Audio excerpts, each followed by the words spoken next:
Chapter 3 of Glitz and Glory.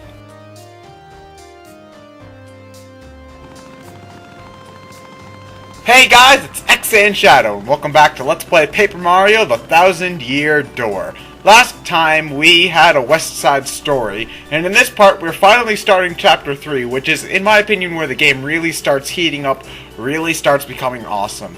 You see, the first two chapters in the prologue were really sort of to set up the overarching main plot of the game, and for the majority of the rest of the game it's really going to be some sort of like separated vignettes, all sort of connected by the crystal stars. And I love these vignettes. They all have their nice little independent stories that make the world seem big, and they're all hilarious and fun and awesome, and this game is so kick-ass.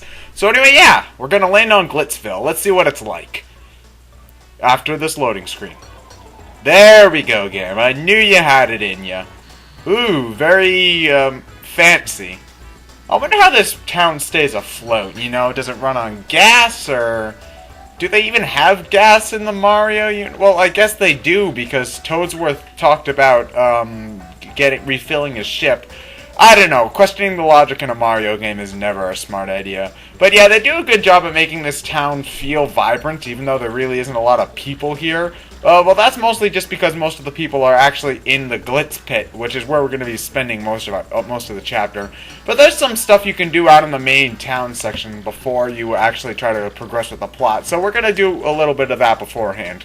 First off, if you go to the right here, you can see a shine sprite, but it's too high to jump to normally. But however, if you use your hammer there's a hidden block. So you can use that, and then you're good.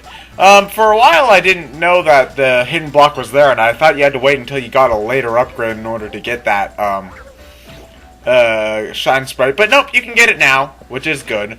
Anyway, if you hit that block there with the super jump, then you can open up these stairs. This isn't entirely important right now. You're going to need to flip that switch eventually, but for now, there's just a badge up here, Power Plus.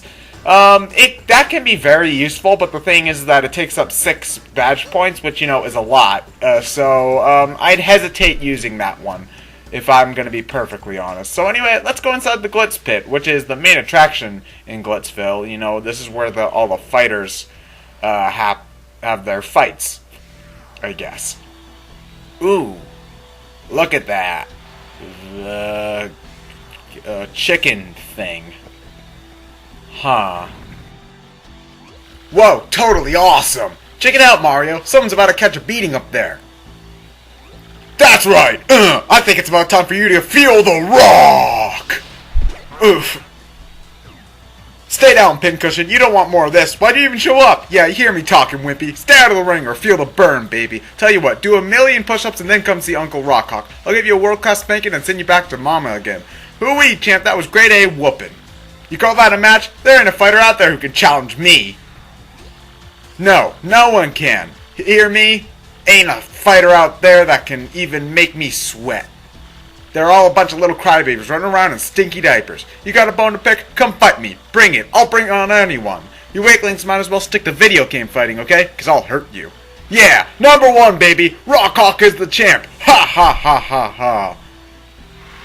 So yeah, there's some obvious wrestling parodying going on in this chapter. But it looks like the champion's got the crystal star. Yeah, it totally is. Look at it, Sparkle. Gotta be a crystal star. What would that be in a sweaty old pit like that? This.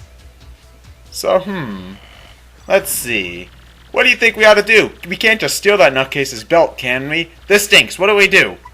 Let's battle our way to the top. Yeah, it's gonna be like Rocky and the Karate Kid and every other sports movie ever made and such. So yeah, let's do this thing. So anyway, yeah, no matter what you choose, you're gonna have to end up becoming an official fighter anyway. But look over here. Well, hello, Mr. Mustache. We meet again. That's Miss Mouse, the thief. She jets off to exotic locales to hunt for rare badges. The fact that she's here means the Glitz Pit must have something special. So yeah, there's Miss Mouse. She's around. To be honest, Miss Mouse doesn't really do a whole lot that's important to the plot, but we will be seeing a lot of her in the future, so stay tuned.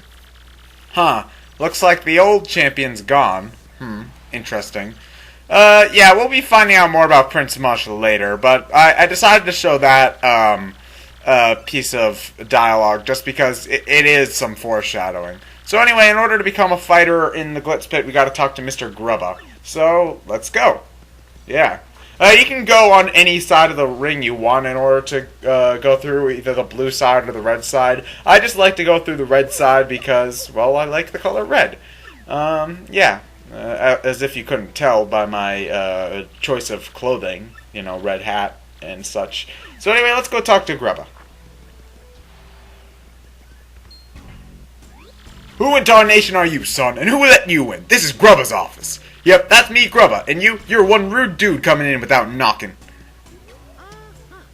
What now? An athlete, huh? You want to be a fighter? Woo-wee! That do change a thing or two, son. I always got time for an up-and-comer. Yep, this place is packed to the gills with young fighters, all primed and raring to go. I gotta say, son, you're a bit skinny for my taste, but I'm willing to give you a shot. You want to live the glamorous life of a champ, don't ya? Darn Skippy. Alright, son. I hear where you're coming from, son. Loud and clear. When I was just a poor pup, I didn't give a pokey's patoot about any fancy big city ways, but I jumped into the world of martial arts and found myself to fame and riches. And you know what I realized? Being rich and famous is diggity dang dynamite. Now, I can't mix it up in the ring no more, but I earned me enough to set for life. You reading me, son? Dreams come true, even if they aren't yours exactly. Yep, that's the key, son. Dream big and you'll get big. And when you make it big, you'll look at all those small dreamers and laugh. You reading me here, son? That's the spirit, Chief. Now, let's have a little walk and talk. Come on, now. Huh. He looks a little bit like a boss from Paper Mario 1. Ever hear of the invincible Tubba Blubba? He reminds me of him. Huh. He seems like a pretty cool guy, though. Got a pretty bitchin' hat. Yeah, I want that hat. That's a bitchin' hat. Now, why do you like this part? Just feast your eyes. Go on. This is the champion's room. And it is site deluxe. You become champ, son, and you get the key to this room. That ain't all, of course. That's on top of the money and screaming fans. Yep, no doubt about it, son. Apply yourself and a life of wealth and comfort awaits. Now, here we have the Major League Rock Room. A lot of contenders here. What to think, son, huh? Not exactly glamorous, but it's clean and comfortable. Totally sanitary, too. Maybe I'm old-fashioned, but I care about my fighters, darn it.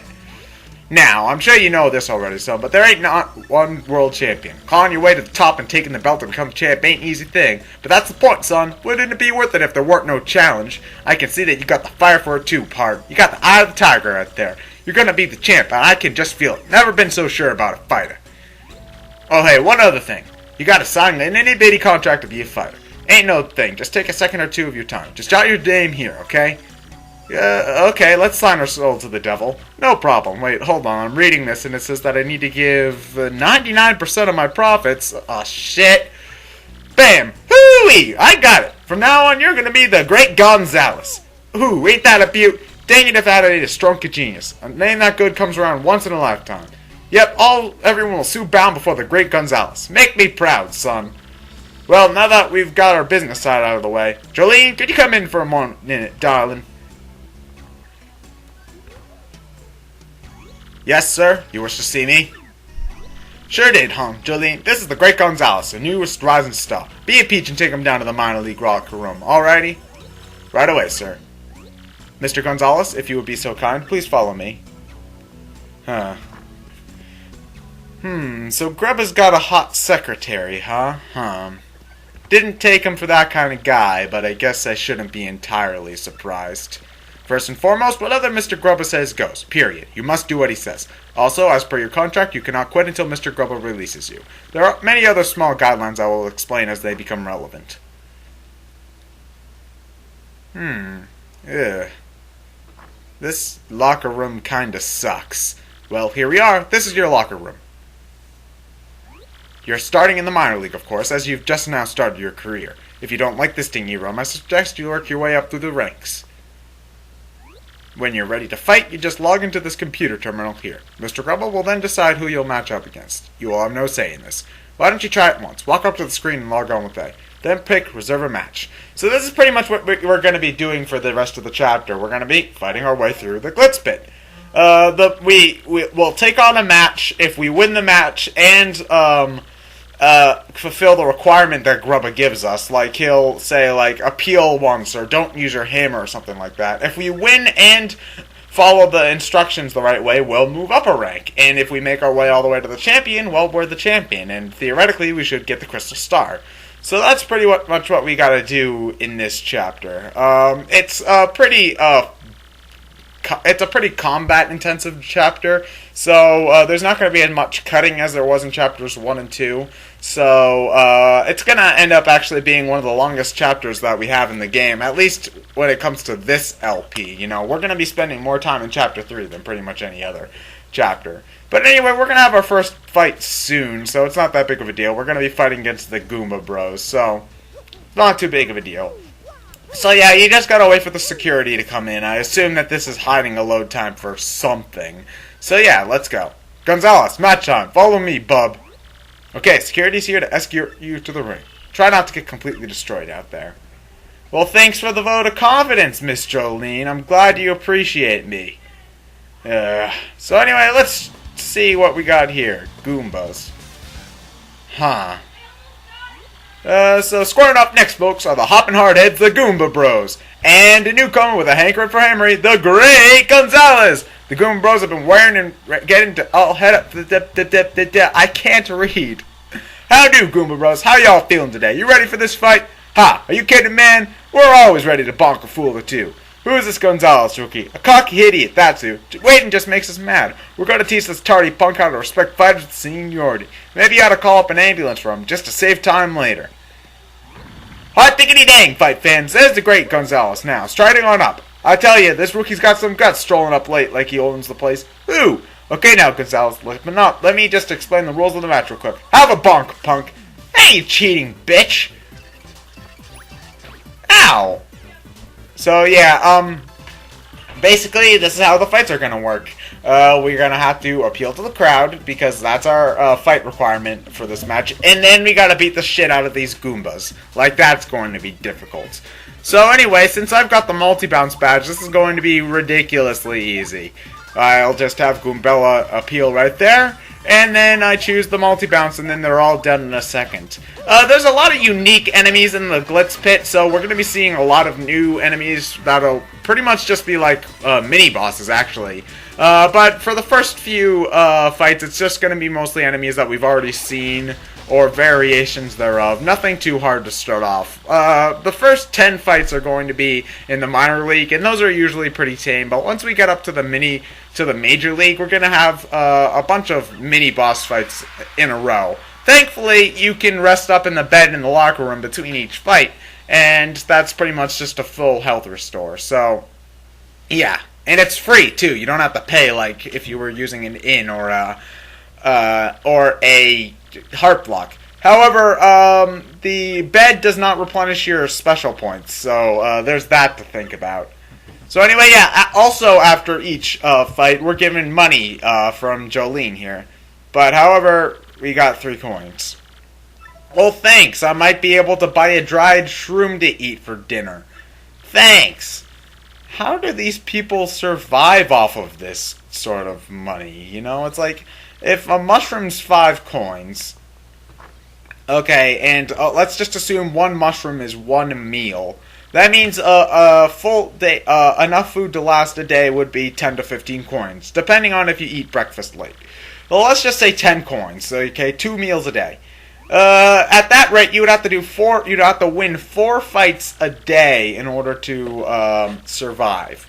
Yeah, that kind of sucks. I wonder how the economics in the Mushroom Kingdom work, actually. Anyway, we're just being introduced to the different members in our minor league locker room. You know, we're going to be seeing them for a little while. They're pretty much going to be our characters, our NPC characters, buddies. And I like these guys. You know, they've got some nice character. They're friendly and pretty funny. So, yeah, we've got King K, who's our new BFF for some reason. And then here's Bandy Andy over here, who's going to actually be our main source of info about the Glitz Pit. You know, he's the sort of sneaky guy who knows all of the sort of things. And then this is Cleftor, who's just kind of a jackass, so ignore him. Huh. He seems like he's trying to cosplay the Hulk, you know, purple shoes, green body, but he's doing a pretty piss-poor job. So anyway, yeah, that's the minor league guys. We'll be seeing more of them as we go, but I enjoy them. They're funny. Anyway, if you wanna rest up, like I said, there's the bed right here.